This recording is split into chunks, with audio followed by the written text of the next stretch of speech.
जब हम कृपा का आश्रय लेते हैं तो प्रभु की सर्वज्ञ कृपा हमें सुधारना शुरू करती है। वो हमें अनुकूलता ही दे ऐसे भ्रम में मत रहना। कभी कभी हमें बहुत प्रतिकूलता की आवश्यकता होती है, पर हम देहाभिमानी होने के कारण इस बात को स्वीकार नहीं करते। हमें भगवत प्रेम में डुबोने के लिए अहेतुकी कृपालु प्रभु प्रतिकूलता देते हैं।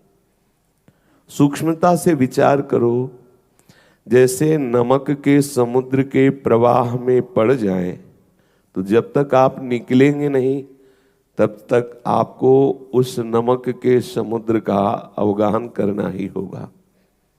ऐसे ही हम दुखालय समुद्र में फंस गए। ये दुख समुद्र है, भव समुद्र है संसार, चाहे भक्त हो चाहे अभक्त, दोनों इसमें जन्म लिए हैं। जो भक्त है वो इससे विरति को प्राप्त होकर प्रभु से रति करने के कारण उस दुखद परिस्थितियों को भगवत कृपा का स्वरूप अनुभव करके आनंदित होता रहता है। पर ऐसा नहीं कि उसके जीवन में दुखद परिस्थितियां ही नहीं आती, बड़ी भयानक परिस्थितियां दुखद आती हैं। बाहर से ऐसी प्रतिकूलताएं, अंदर से ऐसी प्रतिकूलताएं, दोनों को सहता हुआ वो भगवत चरणारविंद की तरफ आगे बढ़ता है। तो प्रभु के श्री चरण परम शीतलता प्रदान करने वाले त्रैताप नशावन हैं। उनका चिंतन होने के कारण ये दुखालय उसे दुख नहीं पहुंचा पाता। पर ऐसा समझा जाए कि उसे दुख नहीं घेरता, ऐसी बात नहीं है। बड़ी बड़ी विषम परिस्थितियां उसके जीवन में आती हैं। इसलिए आप कृपा पात्र हैं, कृपा का आश्रय लिए हैं, तो कभी अनुकूलता कभी प्रतिकूलता, दोनों कृपा के पक्ष हैं।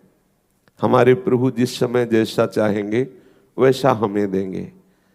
हमें हर समय देखते रहना कि है मेरे ऊपर कृपा, मैं समझ नहीं पा रहा। ये बहुत सूक्ष्म विषय है। ऐसी परिस्थितियां उपासक के जीवन में आती हैं जब कोई आश्रय नहीं दिखाई देता, कोई समझाने से समझ में नहीं आता, केवल अंधकार ही अंधकार, केवल दुख ही दुख उसे दिखाई देता है। ये धैर्यपूर्वक इसको समझना, क्योंकि इसी स्थिति में उसकी विशुद्ध आसक्ति प्रभु के चरणारविंद में होती है। जो हम राग करने वाले हैं, कहीं न कहीं किसी व्यक्ति से, वस्तु से, स्थान से सुख लेने लगते हैं, तो मेरे सर्वज्ञ स्वामी कृपा करके हमें प्रतिपल प्रतिकूलता प्रदान करते हैं, जिससे मुझे लगता है कि सब झूठा है, ये सब दिखावा है संसार। भागो, यहाँ तुम्हारे हृदय को कहीं शांति मिलने वाली नहीं। भागो, यहाँ तुम्हारा कोई नहीं है। भागो, यहाँ सब स्वार्थ का जाल बिछा हुआ है। ये विवेक तभी मिलता है जब आपके सामने प्रतिकूल परिस्थिति होती है और आप उस राग को छोड़ना, जो बड़े बड़े योगी जन योगाभ्यास से छोड़ना चाहते हैं, नहीं छोड़ पाते, वो आप सहज में राग मुक्त हो जाते हैं। बड़ी कृपा हुई। पर ये कृपा का अनुभव आपको बाद में समझ में आएगा। पहले तो यदि आप कमजोर हैं तो फिर लड़खड़ा जाएंगे। भगवत कृपा से सत्संग मिला है, प्रायः रोज चर्चा वही होती है। इसलिए इस बात को हृदय में बैठा लीजिए। आपके जीवन में ऐसी परिस्थितियां आएंगी, ऐसे व्यक्ति मिलेंगे, ऐसी घटना घटेगी जो आपको प्यारे प्रभु से जोड़ने वाली होगी, पर आप समझ नहीं पाएंगे। लगेगा ये तोड़ने के लिए है, लगेगा ऐसा प्रभु क्यों कर रहे हैं, लगेगा वो सामने वाला ऐसा क्यों कर रहा है। इसका कोई उत्तर नहीं है। अगर वो ना होता तो आपकी शुद्ध शरणागति ना होती, शुद्ध भगवत अनुराग ना आता। इसलिए हम वर्तमान को भगवत कृपा के चिंतन में लगाएं। भले वो प्रतिकूल परिस्थिति आवे, प्रभु से प्रेरित होकर के जब जिस उपासक के पीछे लग जाती है, उसको प्रेमामृत समुद्र में डुबो देती है। कृपा किसके पीछे लगती है? सब पर दया है, लेकिन कृपा किसी बिरले पर होती है। वो बिरला कौन होता है? जिसने पुकारा, हे कृपा समुद्र, हे दीन वत्सल, हे हमारे हृदय के परम धन, अब मैं अधम दीन कहाँ जाऊं। मेरे से कोई साधना नहीं बन सकती, मैं बहुत भयभीत हूं इस संसार के दुख से, मृत्यु से, रोगों से, लोगों से। हे दया सिंधु, हे समर्थ स्वामी, मुझे बचाओ। मुझे कहीं ठौर नहीं, बहुत भटक लिया, बहुत धक्का खाया, जहां किसी का आश्रय लिया उसी ने ठगा। मेरे स्वामी कहीं ठिकाना नहीं, मुझ अधम को स्वीकार कर लो, कहीं शांति नहीं। हे पतित पावन, आज मुझे प्रार्थना करता हूं, अपना बना लो। ध्यान देना, ये जो पुकार कर रहा है ना, वो रजिस्टर में लिखा जा रहा है, अब कृपा भेजी जाएगी। जिसके हृदय में ये बात आ गई कि हार गया सब जगह से, स्वीकार कर लो मेरे स्वामी। प्रभु अब और कुछ नहीं, मुझे विद्या नहीं चाहिए, बुद्धि नहीं चाहिए, धन नहीं चाहिए, मान नहीं चाहिए, परिवार नहीं चाहिए, पुत्र नहीं चाहिए, पाताल लोकों का राज्य नहीं चाहिए, ऊपर स्वर्ग लोकों का राज्य नहीं चाहिए। मेरे स्वामी मुझे योगी नहीं बनना, मुझे ज्ञानी नहीं बनना, मुझे तपस्वी नहीं बनना। नाथ मुझे आपका वैकुंठ नहीं चाहिए, मुझे मोक्ष नहीं चाहिए। क्या चाहिए फिर? ये प्रार्थना क्यों कर रहे हो? आपका प्रेम चाहिए, आपका नाम रट करके मैं रोता रहूं, ये चाहिए। आहा, देखो कृपा उसी का वर्ण करेगी, समझ लेना। यदि आपको ये सब चाहिए तो दया वर्ण करेगी, और अगर ये है कि मुझे ये सब कुछ नहीं चाहिए, आप कृपा करो कि मैं आंसू बहाता हुआ केवल आपको पुकारता रहूं, आपके प्रेम में डूबा हुआ। आहा, ये सबसे बड़ी मांग है, ये सबसे बड़ी वस्तु है। इसमें प्यारे अधीन हो जाते हैं, उस प्रेमी के पीछे पीछे डोलते हैं अखिल लोकों के स्वामी। नाथ मुझे कुछ नहीं चाहिए, केवल आपके लिए रोना चाहिए, आपको पुकार पुकार के रोऊं। ऐसी मुझे वो सामर्थ्य दो कि मैं बार बार भले जन्मूं, लेकिन आपके लिए जन्मूं, आपके लिए रोऊं, आपके लिए भटकूं, आपके लिए तड़पूं। ये मुझे दे दो। मुझे नहीं चाहिए आपके परम धाम वैकुंठ का वास। एक क्षण भी, स्वप्न में भी कभी ऐसा ना हो कि मैं आपको भूल जाऊं, बस मुझे ये दे दो, अखंड स्मृति और आपके लिए तड़प तड़प के रोना। अब भेजेंगे कृपा। ये मांग जिसके हृदय में है, यदि आपने भूल से भी ऐसी मांग कर ली है तो संभलना, कृपा आ रही है, संभालेगी आपको, ये स्थिति प्रदान करेगी, इस महान दुर्गम संसार से मुक्त करके सच्चिदानंद प्रेम में डुबो देगी। अब कैसे रूप रख के आती है कृपा, उसका परिचय भाई जी देते हैं। कह रहे हैं, कहो पहले रूप लेके आवे कि पुत्र का हरण हो गया, मर गया लड़का। अब आपको लगेगा कि जब से भक्ति शुरुआत की, पुकार के कहा, तभी से शुरू हो गया ये सब। अब आइए कृपा। अच्छा, एक बार कृपा आ गई तो अब आप चाहे जितना चिल्को, रो, हल्ला मचाओ कि नहीं चाहिए कृपा, अब नहीं चाहिए श्री कृष्ण, तो मानने वाली नहीं, वो समर्थ है, अब भेज दी गई वहां से। अब तो आप रो, चिल्लाओ और भागो कि नहीं करूंगा भक्ति, तो भी बचने वाले नहीं। वो घेर के लाएगी आपको, किसी काम का नहीं रखेगी, केवल श्याम का रखेगी, केवल प्रभु का बना देगी। ये अत्यंत करुणामयी कृपा है। भाई जी वर्णन कर रहे कृपा का स्वरूप, बोले कभी दारुण दुख देगी, आसपास अंधेरा ही अंधेरा, कोई सहयोग देने वाला नहीं, जिधर देखो ठोकर ही ठोकर। सच्ची मानना, सच्ची मानना। ये ऐसी ही कृपा कड़वी औषधि जब देती है, तब ये अहंकारी जीव आर्त भाव से पुकारता है कि मैं हार गया, हार गया, प्रभु अब स्वीकार कर लो। कोई मुझे प्यार करने वाला नहीं, कोई मेरी तरफ करुणा की दृष्टि से देखने वाला नहीं, स्वामी मुझे स्वीकार कर लो। कभी वो करुणा कृपा प्रभु की दारुण दुख रूप धारण करती है और घेर लेती है, और कभी घोर आयश, अपमान ये रूप धारण करती है। साधक घबरा जाता है। ये कृपा रूप धारण कर, अपमान का रूप धारण करती, जिधर देखो उधर अपमान ही अपमान। जीवन में बहुत ये देखने को मिला है, प्रतिपल पग पग में ठोकर, पग पग में अपमान। कहीं कोई आज तक ऐसा नहीं मिला कि ऐसे पीठ ठोकने वाला मिला हो। वाह शाबाश, आगे बढ़ो ना, बस वो और आसपास से का। और उस समय लगता कि कोई तो ऐसा कहे कि ठीक है, कोई तो ऐसा कहे कि चलो बहुत सौभाग्य है। कोई ऐसा नहीं, जिसकी देखो उपहास, जिसकी देखो कठोर वजह, जवान जोगी वैद रोगी सूर पीठी घावरे, इन्हें न देख पति आवरे। अरे देखो दिन में ये भीख मांगते हैं, घर देखते हैं, रात में डकैती डालते हैं। कैसे कैसे कठोर वचन, कैसे कैसे उपहास, कैसी कैसी निंदा। तब हृदय में लगता कि भगवान के मार्ग में चलने पर ऐसा भी होता है। तो ऐसा ही होता है, क्योंकि ऐसा ही होने पर अरे अभिमानी जीव जो नाना प्रकार के तू भोगों में फंसा हुआ, तभी तुझे असली वैराग्य मिलेगा। मेरे स्वामी चतुर डॉक्टर हैं, औषधि बढ़िया देते हैं, और ये ऐसे दयावान डॉक्टर हैं कि तू चाहे जितना चिल्लाए रोए, वापस भी लौटना चाहे तो नहीं लौट सकता।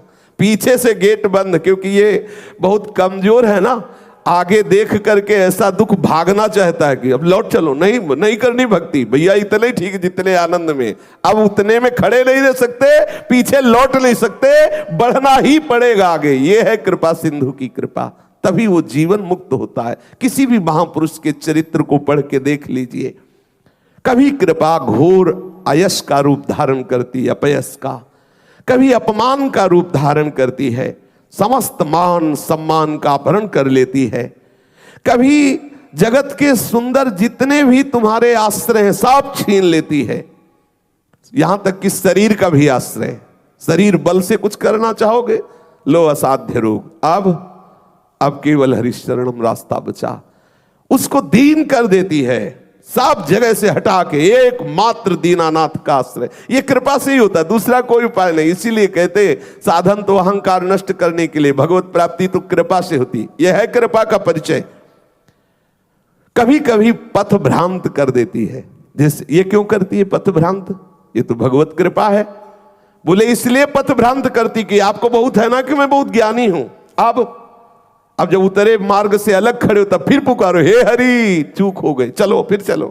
किसी भी तरह का अहंकार नहीं, किसी को भी, चाहे वो भगवान शिव हो, चाहे वो देवर्षि नारद हो, चाहे भगवान ब्रह्मा हो, महान से महान कोई भी हो, सबको एक बार इस कृपा ने इस स्थिति में पहुंचा दिया है कि बोले कि हे हरि बस आप ही मेरे आश्रयदाता हो। ऐसी एक करुणामयी कृपा, कहीं आपको साधन का भी अहम ना हो जाए, आपको पूर्ण पथ का ज्ञान है इसका भी अहम ना हो जाए। इसलिए हरि कभी कभी हरि कृपा तुम्हें पथ भ्रांत कर देती है, वो पथ भ्रांत का रूप धारण करती है, कभी कभी इतना कठिन कठोर रूप धारण करती है, ऐसे विषम आचरण वालों को मिला देती कि हृदय कांप जाता है। सच्ची मानिए, बहुत विचित्र भगवान की कृपा है। अच्छा, आप बख्शने वाली नहीं, अगर आप सुन के सोचे कि वापस लौट जाए तो बख्शले वाली नहीं। कभी कभी ऐसे भी है, इतना पिटता है हृदय की ऊब जाता है, यार मतलब गजब है तुम्हारी बात, चलो छोड़ो तो, अब छोड़ो तो जाओ कहां, आसपास से घिरे हो, आगे ही बढ़ना है, वहां खड़े भी नहीं हो सकते, इतनी आग लग रही, आगे बढ़ आगे। अगर कृपा ना हो तो ये फिसड्डी न जाने कहां फिसल के चला जाए। केवल कृपा, केवल विशुद्ध कृपा। कभी कभी वो करुणा निधान की कृपा सुंदर सुयश रूप धारण करती, बड़ा यश फैलता है खूब। अगर गृहस्थ है तो पुत्र धन संपत्ति हर व्यवस्था, ये कृपा कभी ये स्वरूप धारण कर लेती है। दारुण दुख दारिद्र दीनता एक क्षण में सब नष्ट, प्रकाश ही प्रकाश, यश ही यश, मान ही मान, जय हो मच गया। कभी ये रूप धारण करती है। पल पल में ये दिशा का पूर्ण रूप से निर्देशन करते हुए जहाज अब ऐसा लगा कि बहुत टूट गया, तो फिर ये भी कृपा करती है, जय हो, अंदर आनंद बाहर आनंद, आसपास, अरे वाह वाह। अब वो को लगा कि हाँ कुछ है कृपा, फिर सांस आई, फिर आगे बढ़ा, फिर पिटाई शुरू, ऐसा नहीं चैन से। और ऐसा बड़े बड़े सिद्धों के साथ हुआ है, आप उनकी जीवनचर्या को पढ़ करके देख लीजिए। ये सदैव कभी कड़वी औषधि कभी मीठी औषधि, वो हमारे हृदय को जब तक भगवदाकार नहीं कर देती कृपा, तब तक वो चैन नहीं लेती और अपना परिचय नहीं होने देती। जिनको परिचय हो गया तो हर स्थिति में कहते बड़ी कृपा है।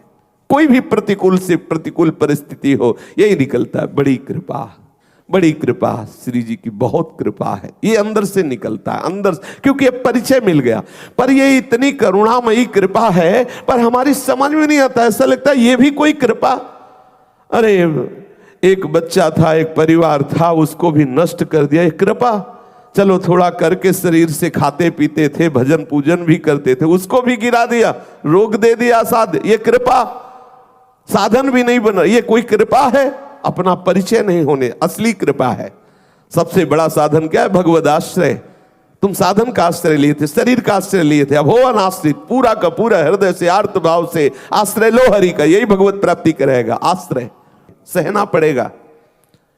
अगर प्रभु के मार्ग में आओगे तो जलन सहते सहते परम शीतलता में पहुंच जाओगे। अगर इस मार्ग में नहीं आओगे तो जलन सहते सहते महान जलन में पहुंच जाओगे। कहीं विश्राम ही नहीं है, फंस गए हो, भोगना पड़ेगा। दुखालयम अशाश्वतम, ये एक तरह से भौम नरक है। ये जो मृत्यु लोक है ये भौम नरक है। बस एक महानता यहां ये है कि आप भजन करके भगवत प्राप्त कर सकते हो, लेकिन नरक में आपको ये सुविधा नहीं है ये भी नरक ही। यदि भजन नहीं किया तो जीते जी तुम नरक वास कर रहे हो। देखो कितनी जलन है, काम की, क्रोध की, लोभ की, कैसी कैसी प्रतिकूल परिस्थितियों की।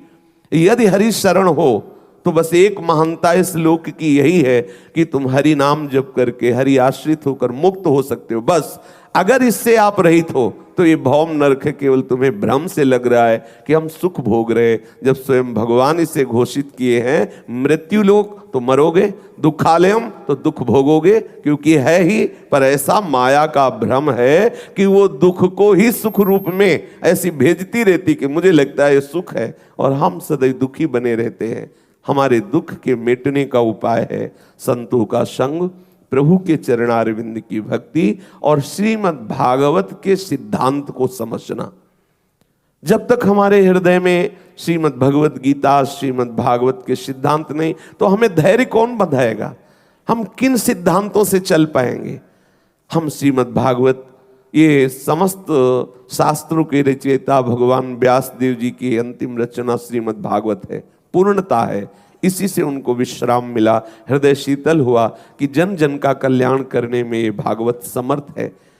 एक ही श्लोक चाहे पढ़ो, लेकिन ध्यान पूर्वक उसका अर्थ पढ़ो, उसका चिंतन करो, उसको जीवन में उतारने की चेष्टा करो तो आपको धैर्य मिलेगा। सच्ची मानिए, बहुत दुखद संसार है। कहीं कहीं कोई, अगर आप यहां सोचे कि तुम्हें प्रेम मिल जाए, कहीं नहीं मिलने वाला।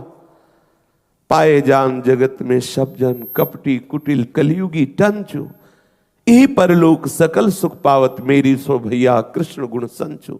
हरिवंश महाप्रभु कहते तुम्हें हमारी कसम है, मत किसी की तरफ देखो, कोई तुम्हें शीतलता प्रदान नहीं कर सकता। छल कपट का राज्य है, बचो। एकमात्र श्री कृष्ण की लीलाओं का गायन करो, उनके नाम का जप करो। किसी की भी तरफ देखोगे वही तुम्हें डस लेगा। सच्ची मानिए, जिससे तुम ये समझोगे कि ये हमें आनंद प्रदान करेगा, इसके आश्रय से हमें सुख मिलेगा, वही तुम्हें खा जाएगा। वही तुम्हारे अंतःकरण की आनंदमयी वृत्ति का नाश करने वाला बनेगा। श्री महाराज भरत जी ने अपने मृग शरीर में चिंतन किया कि मेरे को आसक्ति ने यहां पहुंचा दिया, तो उनको हरी घास चरने में भी डर लगता कि कहीं आसक्ति ना हो जाए, इसलिए सूखे पत्ते खाते, किसी से भी ना बोलते। हिरण स्वरूप में भी किसी भी मंडली में हिरणों की सम्मिलित नहीं हुए, उसी गंडकी नदी में अपने शरीर को खड़ा करके पूर्वाभ्यास वश उसी मंत्र का जप करते हुए मिटा दिया। एक बार अपने आप को मिटा दो, दाना खाक में मिलकर गुले गुलजार होता है। ये सच्चिदानंद रस प्राप्त, एक बार मरो, एक बार मरना पड़ेगा। मरने का तात्पर्य आत्महत्या नहीं है, मरने का तात्पर्य है सहनशीलता, अपार सहनशीलता। बिना किसी कारण के तुम्हें छेड़ छेड़ के निंदा करेंगे, बिना किसी कारण तुम्हारा उपहास करेंगे, तुम्हारी अवहेलना करेंगे, तुम्हें गालियां देंगे, तुम्हें चुगली करेंगे, बचो, इसको सह करके बचो। लड़ना नहीं, लड़े तो फंस गए, उसका प्रभाव हो गया। वो सामने से कंकड़ मारा, तुम्हें नाराज नहीं होना, सह के बढ़ना। अगर नाराज हो गए तो माया की चाल सफल हो गई। तुम अगर गुस्सा कर दिए, उससे भिड़ गए तो माया की चाल सफल हो गई, तुम्हें वो परास्त करने के लिए रास्ता खोज लिया ना। बिल्कुल नहीं बोलना। तुम्हें कोई गाली दे, कोई निंदा करे, ये करेंगे। भगवान स्वयं एकादशी स्कंद में कहते हैं, गर्दन पकड़ कर निकाल दे, ऊपर मूत दे, थूक दे, मारे, पीटे, बांधे, सह जाना, बोलना नहीं।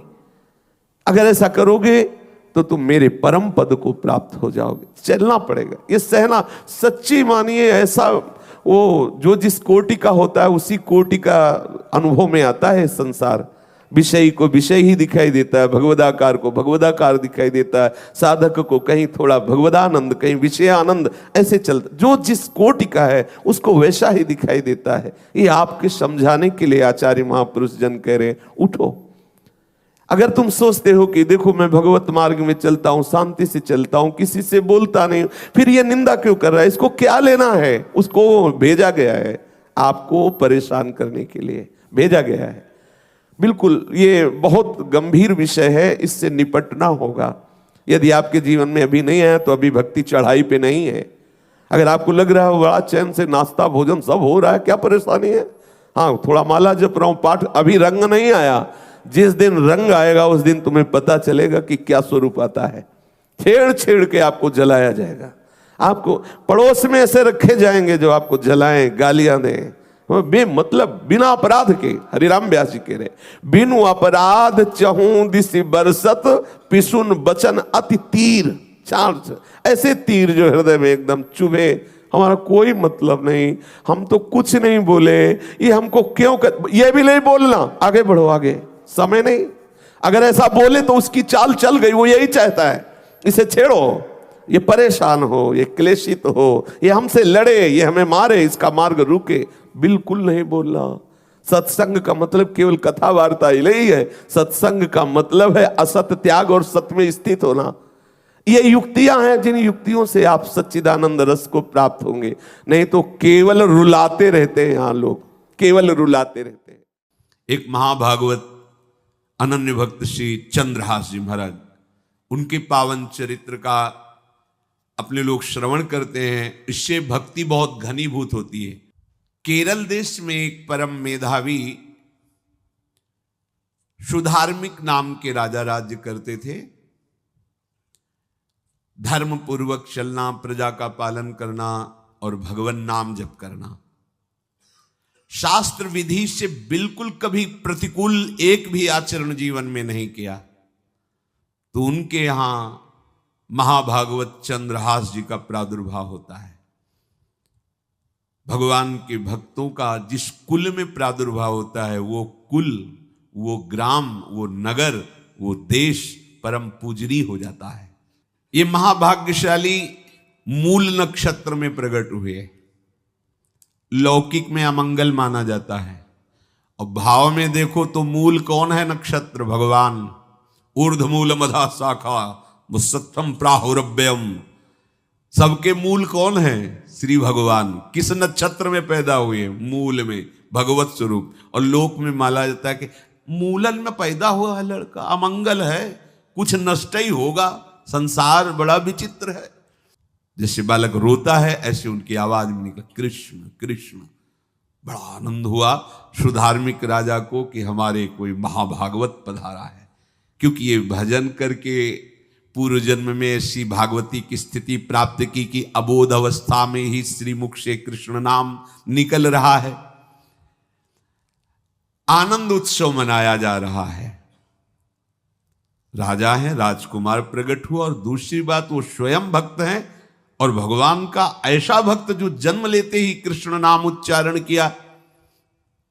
ये आनंद ज्यादा दिन टिका नहीं। रोज बधाइयां हो रही, आनंद उत्सव मनाए जा रहे। शत्रु पक्ष के राजाओं ने मिलकर कहा यही अवसर है, आक्रमण कर दिया जाए, और केरलाधिपति का सब पूरा महल घेर करके कोई एक भी न बचने पावे। शत्रु पक्ष के राजाओं ने घेर लिया, आसपास से राजा और सैनिकों ने घेर लिया। अब वो असावधान थे, आनंद में पुत्र हुआ है, बधाइयां, कोई संभावना ही नहीं थी। गुप्त रूप से शत्रु पक्ष के राजाओं ने आक्रमण करके घेर लिया। अब राजाओं की कई सेनाएं और इनकी असावधानी पूर्वक आनंदमयी वृत्ति में कोई पहले से पता हो तो तैयारी करते, तत्काल आक्रमण को रोकने का प्रयास किया, पर असफल रहे। इनके सैनिक भी मारे गए, राजा भी मारे गए, राजमहल को घेर लिया गया, कोई भी एक भी बच के न जाने पावे। तो राजमाता जिनसे चंद्रहास जी का प्रादुर्भाव हुआ था, उन्होंने धाय मां को कहा कि मेरे पुत्र को बचाने में तुम समर्थ हो, मेरे तो प्राण नहीं बचेंगे, अगर ये लोग नहीं मारते तो मैं अपने पति के शव के साथ सती हो जाऊंगी। पहले ऐसी धार्मिक निष्ठा माताओं बहनों में होती थी कि धाय मां ने विचार किया कैसे बचा सकती हूं, आसपास तो सब सैनिक घेरे हुए हैं। तत्काल उसने विचार किया कि अगर हम इनको राजकुमार की तरह ले जाती है तो हमें भी मारा जाएगा और इनको भी मारा जाएगा। देखो कितनी विपत्ति जन्म लेते हैं। कोई प्रश्न कर सकता है कि महाभागवत जिनके घर में प्रकट हो तो वहां धन वैभव सुख संपत्ति बढ़नी चाहिए, यहां तो जन्म से ही जैसे वहां माता पधार, ये क्या है?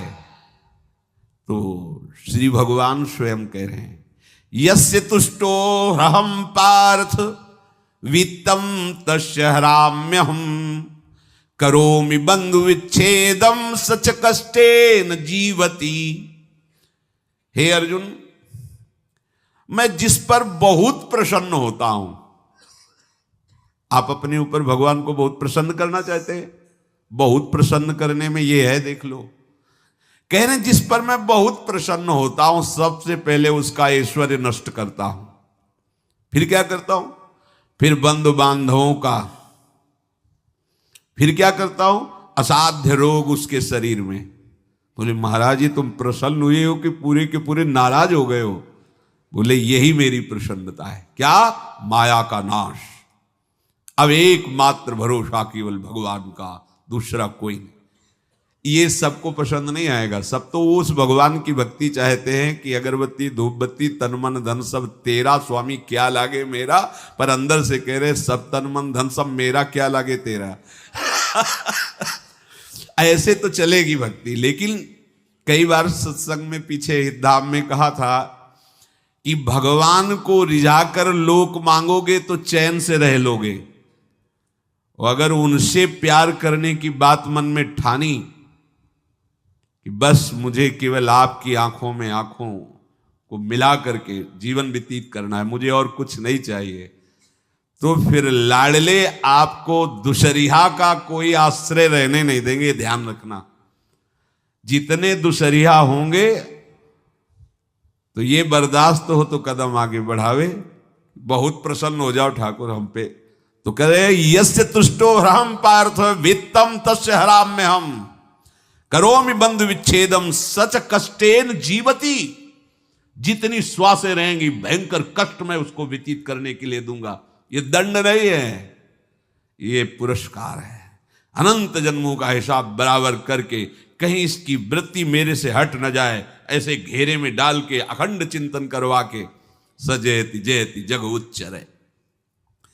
जाको करत श्याम सहाई प्रथम वर्णो कृपा क्रम हो विषय मूल गवाई। कुल कुटुंब बल वित्त हीनो दीन के दुखदाई आपने को करजु लीनो आप ही अपनाई। कह रहे हैं अब मैं वर्णन करता हूं श्याम सुंदर जिस पर कृपा करते हैं उस पर कैसा बर्ताव करते हैं। बोले सबसे पहले उसके विषय भोगों का नाश कर देते हैं, फिर दूसरी कृपा कोई परिवार का, कोई मित्र, कोई रिश्ते नातेदार उसकी तरफ देखेगा भी नहीं, फिर ऐसा दुख प्रदान करते हैं कि केवल एक भरोसा रह जाता है, एक भरोसा, एक बल, एक आस विश्वास, बस नाथ आपके सिवा अब हमारा कोई नहीं। बस वहीं से जो चमत्कार प्रकट होता है, त्रिभुवन में कोई उसकी समानता नहीं कर सकता जिस पर ठाकुर की कृपा है। पर इस कृपा को हजम करने के लिए इसीलिए संत संग किया जाता है कि पहले से वो तैयार कर देते हैं। जैसे आर्मी की ट्रेनिंग होती है ना, ट्रेनिंग के बाद भी बॉर्डर में लगाया जाता है, ऐसे ही संतजन ये ट्रेनिंग देते हैं। अब जो टिके तो टिके, नहीं तो घर बैठे जाके, और अगर टिक गया तो गुरु मेहरबान तो चेला पहलवान, भगवान भी परास्त नहीं कर सकते। उसमें ऐसी सामर्थ्य आ जाती है कि हर प्रभु के द्वारा दिए गए विधान को हंस करके स्वीकार कर लेता है, और ऐसा नहीं कि उसको कष्ट होता है। ये लोक भाषा में भगवान कह रहे हैं सच कष्टेन जीविता, नहीं तो जिस चिदानंद में वो सुख भोगता है वो ब्रह्मा को भी नहीं प्राप्त है जो भक्त को प्राप्त होता है। भक्त का वैभव दिव्य होता है, चिदानंदमय होता है। ये तो पापियों के पास भी वैभव है, रुपया पैसा कुटुंब परिवार। भगवान के दास के पास जो वैभव होता है वो अचिंत्य है, तुम चिंतन भी नहीं कर सकते, ऐसा वैभव होता है। धाय माने सेविका का रूप तत्काल लिया, जिससे पोछा झाड़ू लगाने वाले, और कुछ दोने पत्तल डाले, उनके नीचे चंद्रहास जी को डाला, ऊपर से करके इसे माथे पे रख के निकली। सैनिकों ने पूछा इसमें क्या है, तो उनका राजघराने के दोने पत्ते जूठे दिखा। ऐसे नीचे किया तो देखा सब ऊपर जूठन पड़ा। हाँ चल निकल, जल्दी भाग यहां से निकल। बस वो भागी, बचा ले गई। वो कुंतलपुर पहुंची और वहां के जो मंत्री दृष्ट बुद्धि थे उनसे प्रार्थना की कि मैं सेवा कला में बड़ी प्रवीण हूं और ये मेरा पुत्र है, अगर आपकी कृपा हो जाए तो कुछ समय के लिए हम आपकी सेवा में, महल सेवा में रहेंगी और हमारे पुत्र का पालन पोषण हो जाएगा। उनकी परीक्षा ली गई तो राजघराने की सेविका थी, परम प्रवीण थी, पर उन्होंने ये परिचय नहीं बताया। विधि विधान से राज्य की सेवा में प्रवीण दासी पाकर उसको अच्छा लगा, ठीक है आप रह सकती है। अभी चंद्रहास जी 3 वर्ष के ही थे कि धायमा पधार गई और ये हर समय कृष्ण कृष्ण कृष्ण कृष्ण कृष्ण नाम इनके चलता रहता था। अब जो उनका दुलार करने वाली थी धायमा, वो भी पधार गई तो कौन उनकी तरफ देखे। पर बहुत ही गौर वर्ण, बड़े ही सुंदर। अब वो गलियों में भटकने, निकाल दिया महल से जब धायमा मर गई, क्योंकि धायमा की सेवा कारण उनको रखा गया था। 3 वर्ष के बालक गलियों में, तो कोई भी माँ देखती उनको तो कोई उनको वस्त्र पहना देती, कोई भोजन करा देती। ऐसे ही भगवान के भक्तों की बड़ी विचित्र लीला होती है। यहां चंद्रहास जी को जो भी माता बहन देखती कुंतलपुर के गलियों में, तो कोई वस्त्र, कोई स्नान करवा देती, कोई काजल लगाती, कोई भोजन पवा देती। परमहंसों जैसा जीवन कट रहा है। कृष्ण कृष्ण कृष्ण कृष्ण। 14 भुवनों में जिनकी अव्याहत गति है, जो सबको देखते रहते हैं, श्री देवर्षि नारद जी। ये कृष्ण कृष्ण बोलता है बालक, और इसका हरि के सिवा कोई नहीं। तो एक दिन एकांत में बैठे हुए थे बालक चंद्रहास जी, नारद जी पधारे हैं, भाई जी से मिले हैं। स्वप्न में कितने महापुरुष मिलते हैं जो भजन ठीक से करते हैं, ये बड़े बड़े महापुरुष आकर के उपदेश करते हैं। ये त्रिकाल सत्य हैं, कोई ऐसा नहीं है कि ये कहानी हैं, अभी हैं। जहां आप भगवत चिंतन करेंगे तो आपको परिचय बड़े बड़े महापुरुषों का मिलने लगेगा। नारद जी आए तो देखा आंख बंद की हुई चंद्रहास जी कृष्ण कृष्ण कृष्ण कृष्ण कृष्ण ऐसा उच्चारण कर रहे। त्रिकालज्ञ सर्वज्ञ नारद जी ने देखा कि ओहो, इतना छोटा बालक और कृष्ण कृष्ण बोल रहा है। नारद जी ने स्पर्श किया दुलार करते हुए, सुनो आंख खोलो। आंख खोल के देखा श्री देवर्षि नारद जी। नारद जी ने कहा देखो हम तुमको एक अमोघ वस्तु देते हैं, और एक छोटी सी शालिग्राम की इतनी बड़ी शिवगह शालिग्राम का जो वो दिया। बोले धो के पी लेना और दिखा के पा लेना, यही तुम्हारी सेवा पद्धति है। अर्थात स्नान करा दिया और जो तुम्हें मिले इनको अर्पित। तो उन्होंने विचार किया कि धोने के लिए, स्नान कराने के लिए पात्र चाहिए, भोग लगाने के लिए पात्र चाहिए। तो जैसे कोई पान की बीड़ी नहीं, तो ऐसे कपोल में शालिग्राम को रखे रहते, कोई पात्र ही नहीं, कोई सिंहासन ही नहीं। यही धुल गए, चरणामृत अंदर जा रहा, जब पाएंगे तो यही पा लेंगे, साइड में ऐसे करके फिर निकाल के धो। यहां कपोल में रखते छोटे से शालिग्राम चंद्रहास जी, और उपदेश किया भगवान के मंत्र का।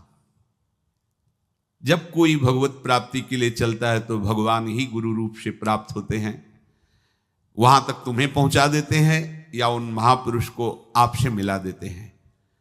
जब कोई भगवत प्राप्ति के लिए जहां चलता है तो ये भगवान अपनी तरफ से कृपा करते हैं। ये दृष्ट बुद्धि के जो महल में धायमान ने इनका आश्रय स्वीकार करवाया था, उसके एक पुत्र थे मदन जी, वो बड़े भागवत थे। और एक पुत्री थी जिसका नाम था विषया, वो बड़ी सुंदर थी, अभी छोटी अवस्था की ही थी। मदन जी का स्वभाव था भक्तों को भोजन पवाना। जो भगवत भाव के जन होते हैं उनके हृदय में ऐसा उत्साह होता रहता है कि जो वैष्णव हैं, संत जन हैं, इनको भोजन पवाने का मतलब श्री भगवान को भोजन पवाना। भक्तमाल में भी वर्णन है कि जैसे गर्भवती मां को आप कुछ भी पवाओ तो बालक की पुष्टता अपने आप होती है, ऐसे संतों के हृदय में भगवान विराजमान प्रगट रूप से हैं। जब हम संतों को भगवत भाव से भोग पवाते हैं तो साक्षात भगवान ही पाते हैं। वो मदन थे भगवत भाव के, तो उन्होंने बुलाया बड़े बड़े भक्तों को और ब्राह्मणों को। जब ब्राह्मण और भक्त पा रहे थे तो खेलते खेलते चंद्रहास जी भी वहीं चले गए और उन्होंने भी वहां प्रसाद पाया। अब बड़े बड़े ब्राह्मणों में एक ज्योतिषाचार्य थे। दृष्ट बुद्धि जी ने हाथ जोड़कर प्रणाम किया और अपने परिवार को प्रणाम करवाया और कहा, यह हमारी पुत्री है। दृष्ट बुद्धि जी ने कहा, आप इसका हाथ देकर बताइए, इसको वर कैसा मिलेगा, कैसा ऐश्वर्य होगा। दृष्ट बुद्धि मतलब दुष्ट बुद्धि, ऐसा ही था वो। पर बड़ा विचित्र खेल है, इसकी बुद्धि एकदम विपरीत और पुत्र महाभागवत। भगवान का खेल है, वो भक्ति विरुद्ध और पुत्र भागवत। उन्होंने कहा वर, ऐसे दृष्टि डाली चंद्रहास जी वहीं पार, वो है इसका वर। वो इसे धाय का एक दासी का लड़का हमारी पुत्री का वर बने। बोले शायद आपने ध्यानपूर्वक रेखा नहीं देखी, वो हम देख लिए हैं, यही है तुम्हारी पुत्री का वर। दृष्ट बुद्धि ने विचार किया कि एक भिखमंगा हमारी राजकुमारी पुत्री का दूल्हा बनेगा। पंडित जी को तो दक्षिणा दी, विदा किया और सैनिकों से कहा घर से निकलने न पावे बालक, क्योंकि ज्योतिष पक्की, ज्योतिष शास्त्र सत्य है पर उसका सम्यक ज्ञान होना चाहिए। भला मुझ सम्राट के मंत्री की पुत्री, वो महामंत्री हैं दृष्ट बुद्धि, और ये एक भिखमंगा कैसे हो सकता है। बड़ा हृदय में जलन हुआ, ये तो बड़ी अपकीर्ति और दुर्भाग्य का विषय होगा, इसी को मरवा डालते हैं, काम खत्म हो जाएगा। निश्चय किया और जल्लादों को बुलाया और कहा, ये बालक जो पंगत में भोग पा रहा है, इसको ले जाओ और जंगल में मार के, और इसका कोई अंग हमें काट के दिखाओ कि हम मार, मतलब पक्का मार देना है। क्योंकि वो इतने सुंदर थे, इतने सुशील थे, इतने प्यारे लगते थे कि कोई भी मारने के लिए तैयार। इसीलिए उसने शर्त रखी, इनका अंग काट करके हमको प्रमाण में दिखाया जाए कि मार दिए गए हैं। चांडालों ने हाथ पकड़ा चंद्रहास जी को, लेकिन चंद्रहास जी का स्पर्श करते हुए उनको ऐसा दुलार होने लगा हृदय में, जैसे मां को अपने बच्चे से दुलार होता है। स्पर्श करते, दरस परस अघनाश, भक्त का स्पर्श ही पापों का नाश कर देता है। वो दो जल्लाद आपस में कहने लगे, भाई जीवन हो गया लोगों को मारते हुए, कभी कोई पुण्य का काम नहीं किया। ये देखो भक्त संग का प्रभाव। इस सुकुमार विशाल नेत्र, कैसा सुंदर बालक जो हमारे चित्त को चुरा रहा है, इस दुष्ट बुद्धि मंत्री ने आदेश किया मारने का। भला इससे क्या बिगाड़ा इनका, क्यों मारना चाहता है। देखो वैसे तो मां पापी है ही है, क्योंकि जल्लाद घर में जन्मे हैं, पूर्व जन्म के पापों के अनुसार इस जन्म में न जाने कितनों को हमने काटा है। पर पता नहीं क्या हो रहा है, मेरे हृदय में ऐसी हिम्मत नहीं आ रही कि इस बालक को मैं मार सकूं। दूसरे ने कहा, फिर अगर उसको तुम नहीं मारोगे तो तुम मारे जाओगे, कुछ तो करना पड़ेगा। नहीं नहीं, इस छोटे से बालक से क्या किसी को नुकसान, एकांत जंगल में ले गए और कहा, तुम जानते हो हम तुम्हें किस लिए बुलाए हैं? चंद्रहास जी बालक थे, 5 वर्ष की आयु अब हो गई थी। तो उनका, मुझे पता नहीं कि आप क्यों लाए हैं। बोले, हम जल्लाद हैं, तुम्हें मारने का हुक्म दृष्ट बुद्धि ने दिया है, मारना तो पड़ेगा ही तुम्हें। हमारी इच्छा नहीं कि मारें, पर हम तुम्हें अंतिम बात पूछते, तुम्हें कुछ भी पसंद हो, कुछ भी, तो तुम कहो, हम तुम्हारे लिए ला के देंगे। जो तुम्हें चाहिए बोलो, पर हमें वध करना पड़ेगा तुम्हारा। तो उनका, मुझे कुछ और नहीं चाहिए, बस थोड़ा सा समय चाहिए। यदि आप मारना ही चाहते हो तो थोड़ा हमारी पूजा है, हम कर ले, इसके बाद मार लीजिए। आपको तो बल है, अस्त्र हैं, मैं तो बालक हूं। उनका, हां, हम तुम्हें समय देते, तुम किसी को पुकार भी सकते हो, जो तुम करना चाहो कर सकते हो। चंद्रहास जी ने कहा, मुझे मृत्यु का भय नहीं, बस कुछ समय दे दे। पूरा महाभारत हो गया था, टिटिहरी के अंडे नहीं फूटे थे। वहीं टिटिहरी का, तो टिटिहरी एक पक्षी होती है ना, टे टे करके उड़ती है, तो उसके अंडों के ऊपर एक हाथी का घंटा हुआ, गिर गया ऐसे। सब पूरा महाभारत में सब नष्ट भ्रष्ट, वो अंडे वैसे सुरक्षित। तो जो प्रभु भारत युद्ध में राखे भरही अंड, सोई मुंह को राखे जो राखत ब्रह्मांड।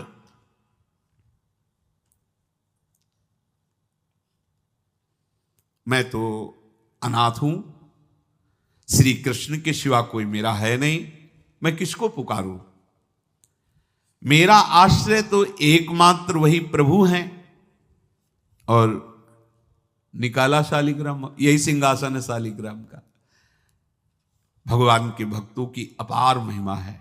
क्या सेवा, वहां कोई पंचपात्र गंगा जल ये सब थोड़ी है, लेकर बस आंसुओं से अभिषिक्त कर रहे हैं। प्रभु, मुझे तो कोई ज्ञान नहीं कि आपकी सेवा कैसे की जाती, मैं तो अपने मुख में ही आपको रखता हूं।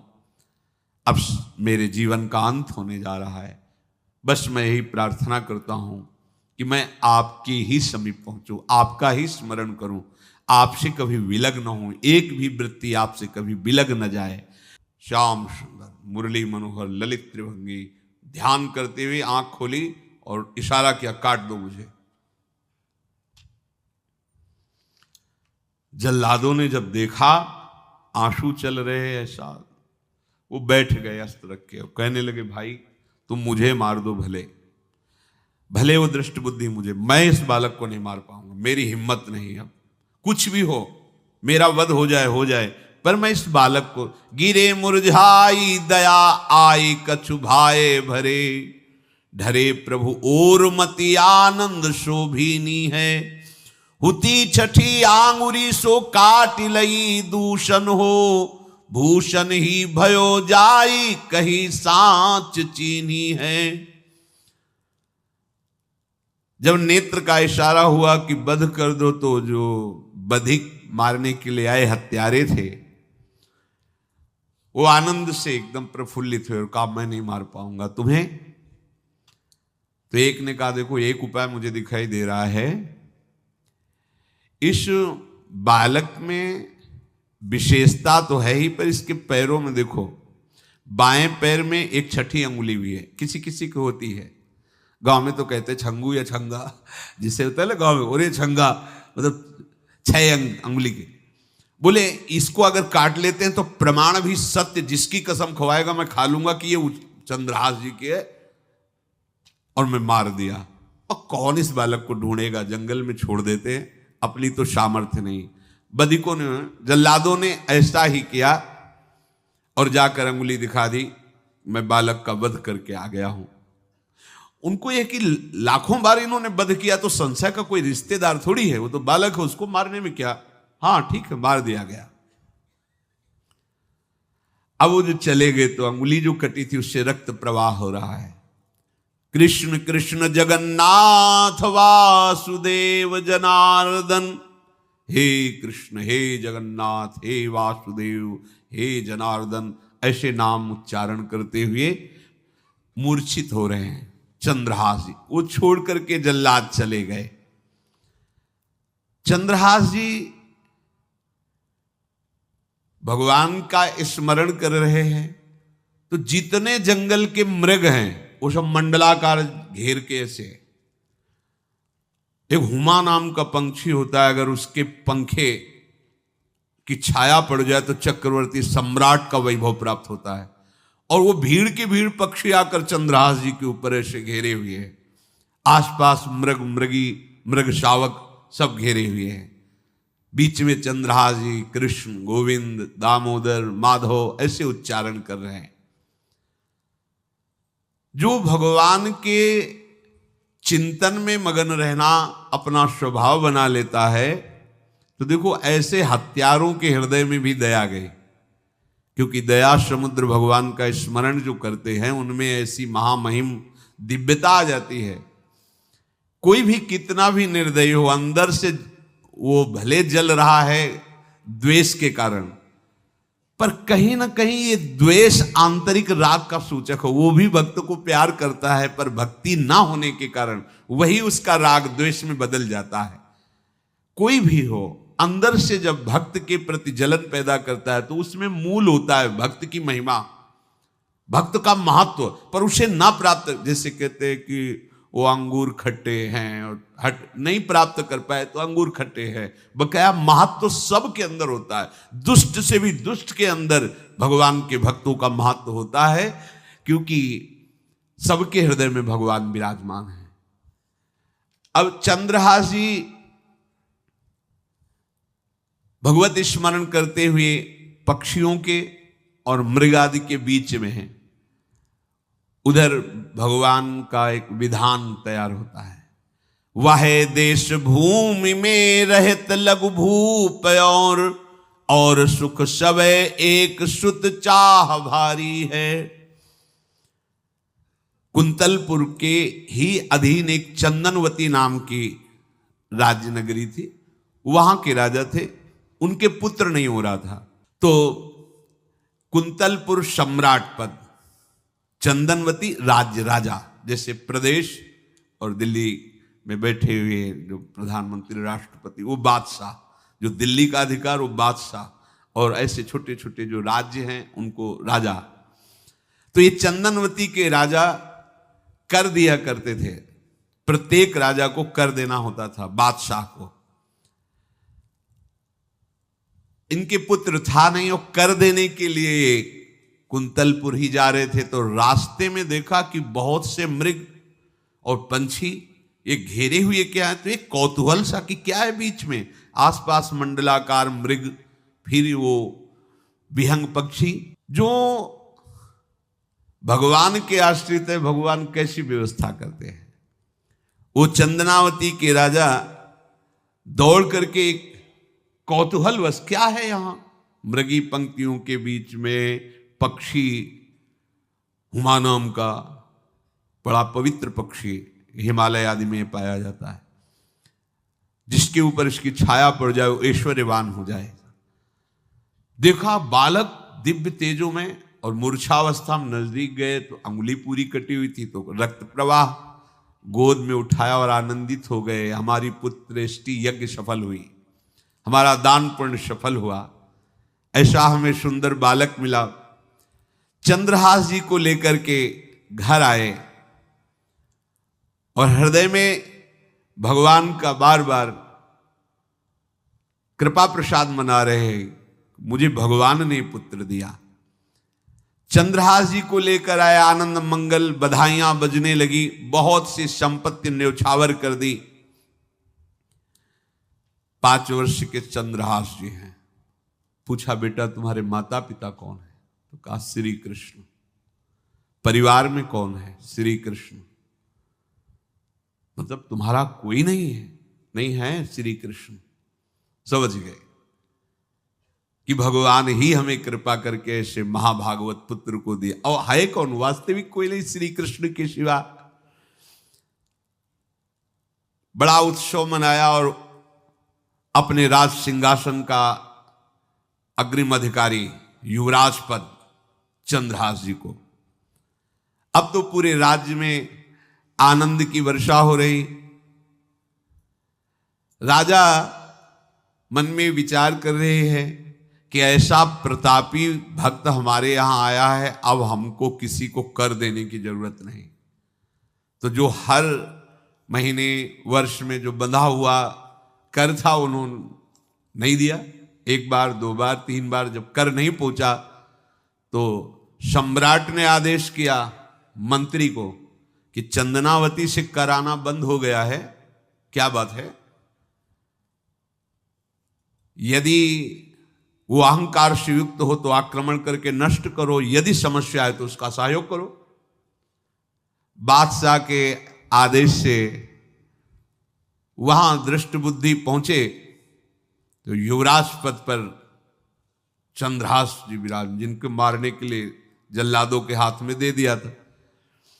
पूरे पूर्वासी ऐसा प्रभाव चंद्रहास जी का है कि सब कृष्ण भजन करते हैं, सब आनंद में मगन रहते हैं। चंद्रहास जी थोड़ा सयाने हो गए थे तो पूर्ववासियों को उपदेश देते, एक बार हमारे राज्य में भोजन पाया जाएगा 24 घंटे में, और सबके घरों से आरती की शंखनाद घंटानाद सुनाई देना चाहिए।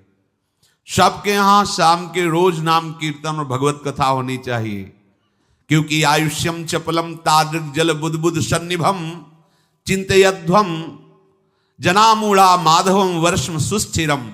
भाइयों, ये आयु बड़ी चंचल है, कब शरीर छूट जाए पता नहीं, पानी का बुलबुला कब फूट जाए कोई पता नहीं। इसलिए माधव श्री कृष्ण का नाम कीर्तन, उनकी आरती पूजा, उनका ध्यान और एक टाइम भोजन पूरे नगर में। अब सोचो कितना भक्ति का प्रभाव होता है। पूरा नगर में, हर घर में आरती पूजा कीर्तन। चक्रवर्ती सम्राट के लक्षण स्वाभाविक चंद्रहास जी में प्रकट होते थे। अब दृष्ट बुद्धि जब वहां गया, देखा युवराज पद पर, पहचाना कि वही बालक है, ये तो चंद्रहास है, क्योंकि काफी समय तो महल में ही रहे थे दाई मां के साथ और अच्छे से पहचान थी। अब उन्होंने विचार किया कि ये तो बहुत अनिष्ट हो गया, हमने तो मारना निश्चित किया था और जल्लादों ने इसको छोड़ दिया और अब तो ये राजा का राजकुमार बन गया। तो राजा से कहा कि पहली बात, युवराज पद पर बैठालने के पहले तुम्हें सम्राट को सूचना देनी चाहिए थी। दूसरी बात, अभी तक तुमने कर नहीं दिया। जानते हो कि अगर सम्राट का भाव बदल गया तो एक क्षण में तुम्हारे राज्य को नष्ट कर दिया जाएगा। तो राजा ने हाथ जोड़कर चंदनावती के राजा ने कहा, महाराज आप ही अब हमारी रक्षा कर सकते हो। तो उसकी दृष्टि चंद्रहास पर थी, इसको मरवाना है, क्योंकि पंडित ने बताया था यही पति बनेगा। अरे तो अब तो आनंदित होना चाहिए कि अब तो राजा बनेगा, अब तो बढ़िया है। लेकिन चंद्रहास जी को यदि आप सम्राट के पास भेज देते हैं और सम्राट निश्चित प्रसन्न हो जाएंगे चंद्रहास को देख के, तो वो तुम्हारे इस अपराध को क्षमा कर देंगे।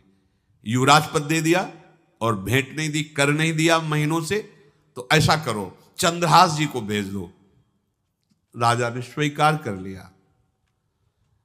और पहले लोग बिल्कुल धर्म से चलते थे, कहीं भी अधर्म का लेश नहीं। एक चिट्ठी लिखी दृष्ट बुद्धि ने और चंद्रहास जी से कहा खोल के पढ़ना नहीं, मेरे पुत्र मदन को देना जाके, और मदन तुम्हें फिर आगे का कार्य सम्राट से मिलाना, माफी करवा देना, ये सब करवा देगा, पर ये चिट्ठी तुम रास्ते में खोल के नहीं देखना। और वैसे भी किसी का पत्र खोल के देखने का धर्म नहीं कहता। अगर कोई पत्र दे तो ये नहीं कि इसमें क्या लिखा है, नहीं, या तो हिम्मत नहीं है, इतनी धैर्य नहीं है तो मत लो। अगर धैर्य है तो हाथ में लेकर जहां तक पहुंचाना है वहां तक पहुंचा दो, नहीं तो वो कार्य ही मत लो। ये अधर्म है कि आप बीच में उसको खोलकर पढ़े। पहले लोग बहुत धर्मात्मा होते थे, एक एक बात धर्मयुक्त होती थी। चंद्रहास जी को चिट्ठी दी, चंद्रहास जी ने पत्र को अपनी पाग में खोस लिया और कुंतलपुर के लिए चले। अब इनका किशोर अवस्था में प्रवेश हो चुका था। एक सुंदर कुंतलपुर के बाहरी रमणीय बगीचा था, वृक्ष बहुत सुंदर सुंदर, पुष्पवाटिका भी, बड़ा मनोरम लगा। घोड़ा बांध दिया वृक्ष में और पहले सरोवर का बड़ा निर्मल जल होता, जल पिया, हाथ मुंह धोया, थोड़ी देर भगवान का ध्यान करते रहे वृक्ष के नीचे, और फिर लेट गए तो नींद आ गई। भगवान बड़े कृपालु हैं। जो भगवद आश्रित होता है त्रिभुवन में कोई उसका अमंगल नहीं कर सकता। अपनी सहेलियों के साथ दृष्ट बुद्धि की वही राजकुमारी जिसके साथ इनका ज्योतिषाचार्य ने कहा था यही पति होगा, वो अपनी बहुत सी समान वयस्क अवस्था की जो किशोरियां थी उनके साथ वो, और ये राजवाटिका थी, इसमें घूमने के लिए आई। तो घोड़ा देखा तो उसने कहा यहां किसी का घोड़ा कैसे आ सकता है, हमें लगता है कोई यात्री इसमें प्रवेश कर गया, उसको पता नहीं होगा कि राजवाटिका है। वो अपने सहेलियों के साथ घूमते हुए उसी वृक्ष के नीचे पहुंची जा। चंद्रहास नौ किशोर अवस्था, और जो भगवान का भजन करते हैं उनमें एक विशेष आकर्षण होता है जो साधारण आदमियों में नहीं होता। वो कैसा भी रूप हो उससे मतलब आकर्षण होता है, ऐसा लगता है इनके समीप बैठे रहे, इनको देखते रहे, इनकी बातें सुनते रहे, उनमें भगवत आकर्षण होता है। आंख मुंदी हुई शोर है, देखते ही पूर्व विधान के अनुसार उसका चित्त लुट गया। इतना सुंदर नौ किशोर अवस्था, आसपास देखा तो सखियां खेलने में लगी थी।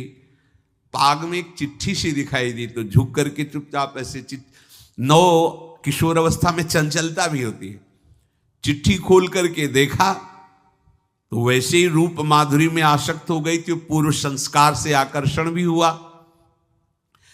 इसने संस्कृत में लिखा था विस्मस्मयी प्रदातव्यम त्वया मदन शत्रवे कार्या कार्यम न द्रष्टव्यम कर्तव्यम खलु में प्रियम। मदन पुत्र, उनके नाम था मदन। अय मदन, बिना कुछ विचार किए इसको विष दे देना जाते ही। क्या उचित है क्या अनुचित ये तुम्हें नहीं सोचना, मेरा प्रिय करना, मेरे आदेश का पालन, जाते ही से विष दे देना। पत्र उसने देखा वो पिताजी की बुद्धि खराब हो गई, ऐसे सुंदर नव किशोर को विष देने की बात लिख दी। और उसे बड़ा दुख हुआ कि पहली ही दृष्टि में, अभी तो इन्होंने आंख खोल के हमें देखा ही नहीं, और इनको इस सोई हुई मुद्रा में देख करके मेरे प्राण समर्पित हो गए, मेरा चित्त समर्पित हो गया। चलो, जब मेरी सखियों के नाम पुकारे जाते हेमलता शशिकला आदि, तो मुझे चुभता था कि मेरा नाम पिताजी ने विषया क्यों रखा है। आज सार्थक हो गया, मेरा नाम सार्थक हो गया। काजल लगाई हुई थी, एक सीख से ऐसे काजल लिया, और एक संस्कृत में आ बनता है ऐसा, ऐसे बस ऐसे कर दो तो विषया हो गया। अब उसका अर्थ बदल गया। हे मदन, उचित अनुचित का विचार छोड़कर जाते ही इसे विषया प्रदान कर दो, ये मेरा प्रिय कार्य होगा। विषया पुत्री भगवान है, जैसी हो बहुतव्यता तैसी बने सहाय, आप ना आवे आप परताई तहां ले जाए। तो ओ पत्र वही खोस दिया, और ये सुख हुआ कि तो जाएंगे भाई के पास ही ना, तो घर में ही तो जाएंगे, वहां इनकी इस प्रसन्न मुद्रा में बातचीत करते हुए मैं इनको देखूंगी। ये भगवान का विधान होता है। चंद्रहास जी उठे और पूछते हुए मंत्री के घर पहुंचे, और मदन ने जेही की चंदनावती से पिताजी ने इनको भेजा है, ये वहां के राजकुमार हैं, हृदय से लगाया। चंद्रहास जी ने कहा आपके पिता ने पत्र दिया है। उन्होंने पत्र पढ़ा, विषमस्मयी विषयास्मयी, विषय तुरंत बिना विचार किए ब्याह कर दो, दे दो, क्योंकि लिखा है प्रदातव्यम त्वया मदन, अभी इसी क्षण जहां ये पत्र मिले, कहा जो आ गया, शुभम शीघ्र बुलाओ पंडित को। पंडित ने कहा भगवान की कृपा से अगला मुहूर्त है, बिल्कुल ये ब्याह का पक्का मुहूर्त है। अब तो राजघराने तत्काल व्यवस्था हुई, और वो तो पहले ही मोहित हो चुकी थी देख के विषया जी। तत्काल दुल्हन रूप उनको सजाया गया, इनको दूल्हा रूप सजाया गया। पंडित शुरू कर दिए गणानंतो गणपति को, ब्याह हो गया। अब जब ब्याह यहां खूब धूमधाम से हो गया तो दृष्ट बुद्धि ने सोचा कि काम हो गया होगा, विष दे दिया हो गया, मर अब हम जाके संभाल लेंगे, क्योंकि राजकुमार है, कैसे विष दिया, कौन दिया, तो इस बात को हम संभाल लेंगे। जब वहां घर है तो पूरे नगर में सजावट हुई थी। बोले भैया सजावट का है कि? बोले महाराज आपके ही आदेश से तो है, आपने दूल्हा भेजा था। वो दूल्हा भेजा, ब्याह किसने कब कहा ऐसा? बोले वो तो मदन के पास चिट्ठी रखी है। अब वो घर गए, मदन को बोला, बोले तुम्हारी बुद्धि मारी गई क्या? हमने पत्र में लिखा था। दिखा दिया, लिखा था हमने, विष, इसमें विषया कैसे लिख गया? काजल से ऐसे, और पहले स्याही काजल की ही होती थी, तो ऐसे भगवान सब कुछ बना देते हैं। उनका पिताश्री, एक भी अक्षर आपकी आज्ञा का उल्लंघन, आपने लिखा था बिना विचार किए उचित अनुचित का हमारी आज्ञा का पालन किया जाए। विषया प्रदातव्यम मदन, मेरा नाम लेके आपने संबोधन करके, ये देखो ये लिखा हुआ है, इसमें हमारी त्रुटि क्या है? देखा तो चंद्रहास जी दूल्हा और सुंदर, अब उसका हृदय आग ले। अब तो मान जाना चाहिए, बिटिया का वरण हो गया भाई, ब्याह हो गया, अब तो गुस्सा छोड़ देनी चाहिए। पर दुष्ट बुद्धि, नाम ही रखा था दृष्ट बुद्धि, उसने कहा चाहे बिटिया विधवा रहे पर तुम्हें जिंदा नहीं रहने देंगे। ये दुष्ट बुद्धि होती है। देखो कैसे कैसे ऐसे ही होते हैं, कुछ लोग ऐसे ही होते हैं, हमारी इज्जत, फिर जेल काटता है पूरा परिवार, मार डालेंगे तुम्हें जिंदा नहीं रखेंगे, ऐसे दुष्ट बुद्धि का स्वभाव होता है। अब भाव जब बिगड़ जाता है तो फिर पकड़ में नहीं आती बात, यही समझ जाना चाहिए था। चरणों में प्रणाम करके कि अब तो तुम हमारे बेटे के समान हो, ये भी राज्य तुम्हारा, वो भी आनंद लो, अब बड़ा सुख का कार्य है। लेकिन जब नकारात्मक सोच आ जाती है तो बुद्धि कंट्रोल में नहीं रहती, वो फिर उद्दंडता करने, उसका निश्चय गलत होता है। नजदीक गया और कहा कि बहुत कृपा हुई, आप हमारे दामाद बने, पर हमारे यहाँ की एक रीति है, हमारे नगर के बाहर जो देवी हैं उसमें लड़की का वर अकेले पूजा करने जाता है। आपको हमारी कुल की रीति का निर्वाह करना होगा, आपको जाना ही होगा। कोई समस्या नहीं, हमारे लिए तो हर देवी देवता भगवत स्वरूप है, आपके लिए हम पूजने चले जाएंगे, पूजन की थाल तैयार करो। और उधर कई बलवान सैनिकों को भेजा, देवी पूजने जो आ रहा है तत्काल उसे काट देना, किसी भी तरह बचना नहीं चाहिए, नहीं तुम सब मारे जाओगे। जो आदेश देवी मंदिर में सैनिकों को लगा दिया, जो आवे तत्काल मार देना, क्योंकि अब भेज ही रहे ना, तो नाम नहीं लिया, कहा जो आवे तत्काल मार देना, मेरा आदेश अगर बचा तो मैं तुम्हें मार दूंगा। उन राज सैनिकों ने जो बधिक स्वभाव के थे पहले से वहां लग गए। बड़ा विचित्र भगवान का खेल है। वहां के चक्रवर्ती सम्राट जो थे, बड़े बड़े विद्वान और ऋषियों से बातचीत कर रहे थे। उनका महाराज, अब आपका राज सिंहासन पर बैठना राज्य के लिए अमंगल होगा, ऐसा समय आ रहा है।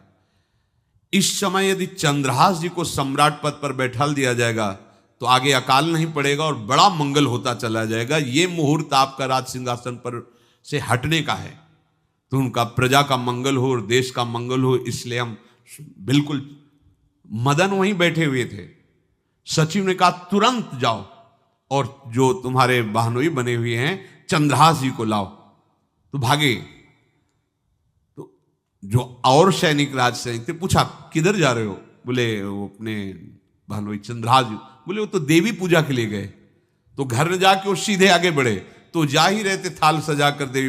बोले सुनो, इसी समय मुहूर्त है, आपको देवी पूजा हम कर लेंगे जाके, या हम थाल लेके वहां बैठे रहेंगे, पहले सम्राट पद का वो अभिषेक करो, फिर देवी पूजा हो जाएगी। ये तो घर की बात है, और देवी पूजा मैं करके आ रहा हूं, वो देवी पूजा के लिए और वो सम्राट पद के लिए, बीच से ही।